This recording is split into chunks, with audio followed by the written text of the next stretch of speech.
Welcome to our short session on payroll career paths and what different roles involve. Brought to you by the team at Elephant.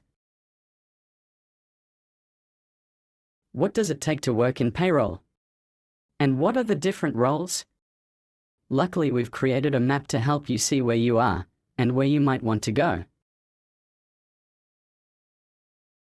Our payroll career map was developed by Angela Atkins and Anna Sefweaver. Angela is the co-founder of Elephant Group. Angela's background has been in HR, but she's always worked closely with payroll and wanted to find ways to support payroll professionals.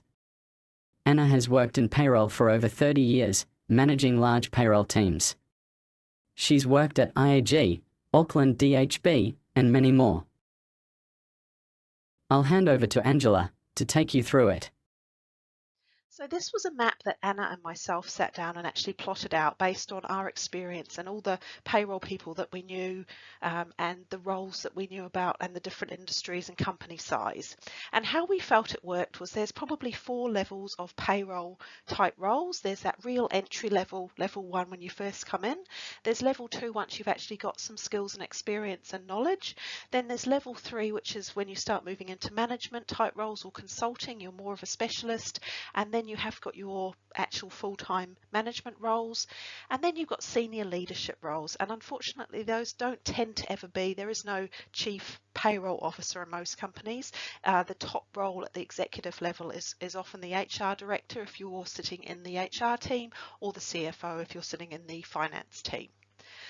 So what Anna and I discussed was there are differences if you work in a small to medium-sized business, so up to 500 employees. The level 1 role doesn't really exist. You might be able to use some sort of operational or exec assistant to do some of that real entry-level stuff, but really the roles in that smaller business, if you're in a small to medium-sized business, are probably a payroll admin / officer, and then you might have a payroll manager as well, which may only have 1 or 2 people reporting to it.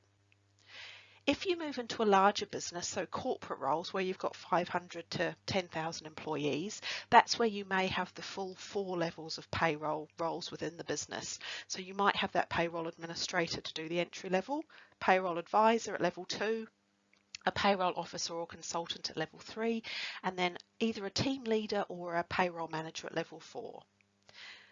Then there's a large number of companies that have mixed roles where you might be at level 1, you might be in an office administrator or HR administrator role, but you've also got some of that entry level payroll duties, or an HR advisor, an office manager. You might be something like the LMS coordinator was one of the strangest roles I heard of, because they had to load all new employees into the LMS, the learning management system. They also did level 2 payroll duties as well.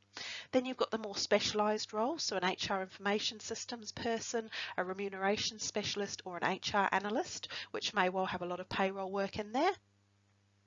And then you've got your non-payroll roles, but that again may have some responsibilities, so customer service or admin, finance or specialist people, team leaders and line managers. So in terms of level 1 and level 2 roles, we discussed that level 1 type roles, you're normally going to be responsible for entering payroll data into the system and entering timesheets in if you haven't got an electronic system.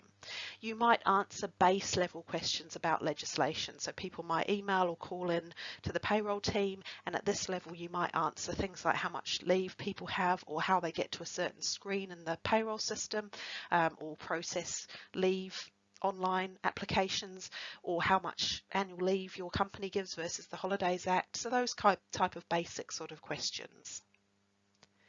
Level 2 roles, generally you're responsible for assisting with end-to-end payroll processing.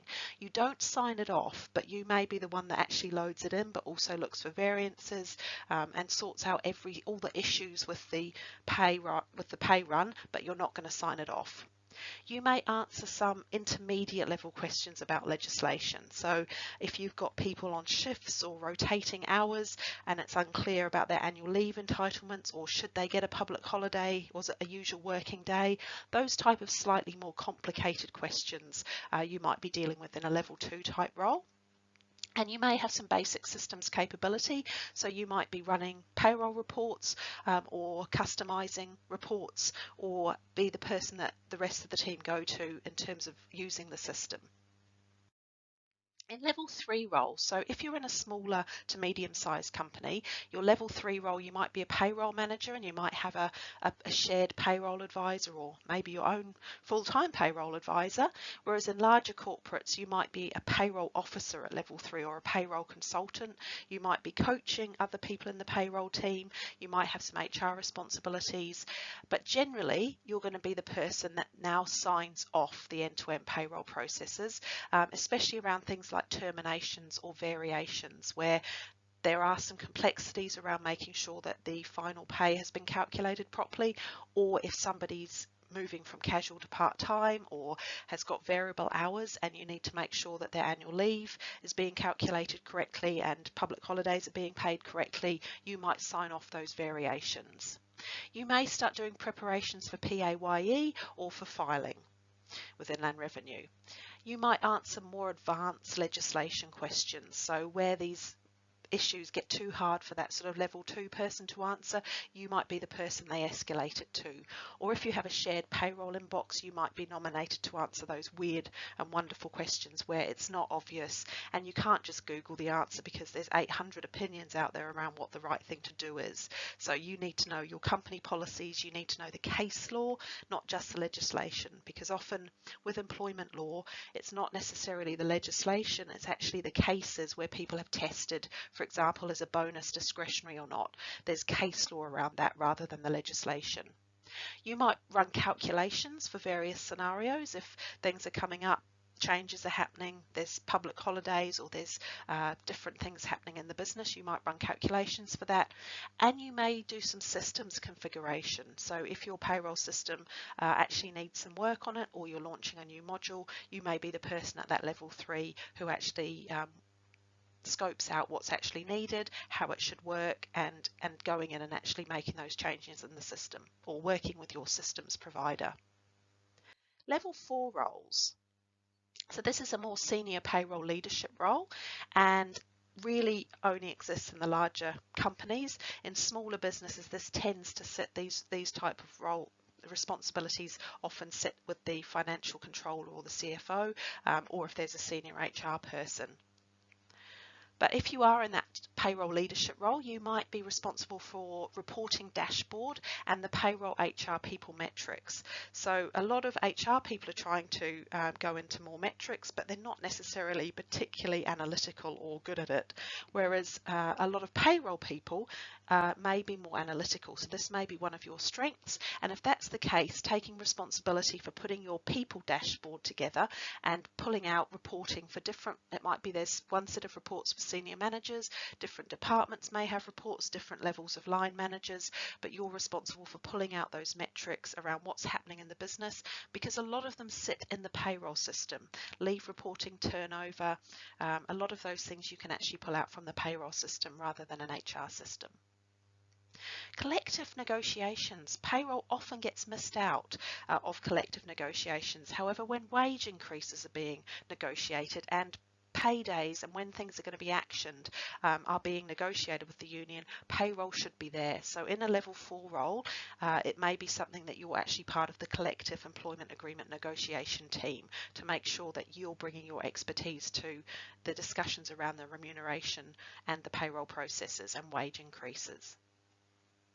Group reporting, so in a bigger company there may be actual subset or subsidiary companies, so you may be responsible for putting together the parent company reports or coordinating all the different reporting within the different businesses, and you might have payroll people in those different businesses, so you're actually bringing up the payroll reporting from them into one group reporting. You might be responsible for upgrades and testing, so if the payroll system actually does need to be upgraded, if legislation has changed or the system is not compliant anymore, or there's other issues with the technology, you may be responsible for being on the change management team to actually run that upgrade and also then conduct the testing and implementation. So change management comes into this level as well. Communications around payroll, so you might be responsible for actually advising the business on payroll issues, presenting to the senior leadership team around what's happening in payroll, and communicating with different areas of the business. Managing processes, so at level 4, the buck may stop with you. You might be responsible for the sign-off and making sure all of the processes are actually working properly. So looking at continuous improvement, reviewing processes and actually seeing where they need to change if issues keep coming up time and again. Continuous improvement, so actually making sure those systems are changed if they're not working. And sometimes continuous improvement is about small improvements regularly rather than making really big improvements which then break something else somewhere else in the chain. Remuneration cycle and payments. So HR is often responsible for performance reviews and the remuneration reviews, but actually it's really important that payroll is involved. So in that level 4 and sometimes level 3 roles, you may be brought in, or you might work with the HR team, or if you have a REM specialist, to actually plot out first of all how the salary review process is going to work, and then also the deadlines and the processes around how those increases are going to be applied, how bonuses are going to be calculated, how it's all going to be put through and how people are going to be advised. Performance management data, so it may be stored in a separate HR system or it may be in your payroll system. So you may have some responsibilities for compiling that information, creating the spreadsheets, importing it into the system if it's stored somewhere in your payroll system. A career in payroll can be challenging and very rewarding. The full certificates go into much more detail about the skills you need for each payroll role. There are tools and techniques to develop those skills. We also focus on your technical knowledge. If you've enjoyed this session, we'd love to help you. We know our payroll certificates will help you build your knowledge, skills, and confidence whether you're starting out or in a senior role. Have a look at what we offer and we hope one of them might be right for you. Find out more at elephanthrtraining.com.